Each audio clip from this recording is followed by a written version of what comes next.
সাকিবকে জড়িয়ে ধরে কান্নার কারণ জানালেন পরীমণি।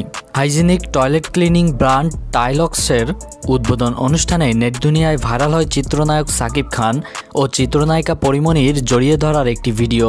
সাকিবকে জড়িয়ে ধরার কারণ তখন জানা না গেলেও সম্প্রতি সে বিষয়ে মুখ খুলেছেন অভিনেত্রী। চলতি বছর টয়লেট দিবসে টাইলক্সের হাইজিনিক আবাস নামের একটি ক্যাম্পেইনের উদ্বোধন অনুষ্ঠানে উপস্থিত ছিলেন ঢালিউড মেগাস্টার সাকিব খান। এই ক্যাম্পেইনে সাকিব ছাড়াও ছিলেন ঢালিউডের একঝাঁক তারকা, যাদের মধ্যে ছিলেন পরীমণিও।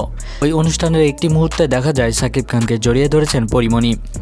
একসময় কান্না করতেও দেখা যায় তাকে। সে বিষয়ে একটি সাক্ষাৎকারে সাম্প্রতিক পরীকে প্রশ্ন করা হলে তিনি বলেন, সেদিন আমাদের একটা শ্যুট ছিল, সেই ক্লিপটি ছড়িয়ে পড়েছে। সেই শুটিং শেষে বিদায় নেওয়ার আগ মুহূর্তের কারণ জানিয়ে পরী আরও বলেন, বিদায় মুহূর্তে আমি সাকিব ভাইয়াকে বলেছিলাম অনেক দেরি হয়ে গেছে, বাবুরা একা তো যায়।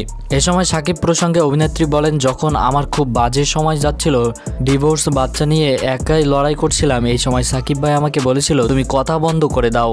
তার সেই কথাটা আমার খুব কাজে দিয়েছে। তাই সেদিন বিদায় অনুষ্ঠানের মুহূর্তে আবেগী হয়ে পড়েছিলেন পরী। তবে ব্যক্তির জীবনে অনেক চড়াই উতরাই পেরোলে ক্যারিয়ারের হাল শক্ত করে ধরেছেন অভিনেত্রী। ব্যক্তির জীবন সামলিয়ে কাজ করছেন সিনেমা ওয়েব সিরিজে। পরীর অভিনীত সর্বশেষ ওয়েব সিরিজ রঙিলা কিতাব এবং মুক্তির পথে রয়েছে ঢালিউড সিনেমা ফেলুক বকছি। তো ভিউয়ার্স, আমাদের আজকের আয়োজন কেমন লাগছে জানাতে ভুলবেন না। ধন্যবাদ সকলকে।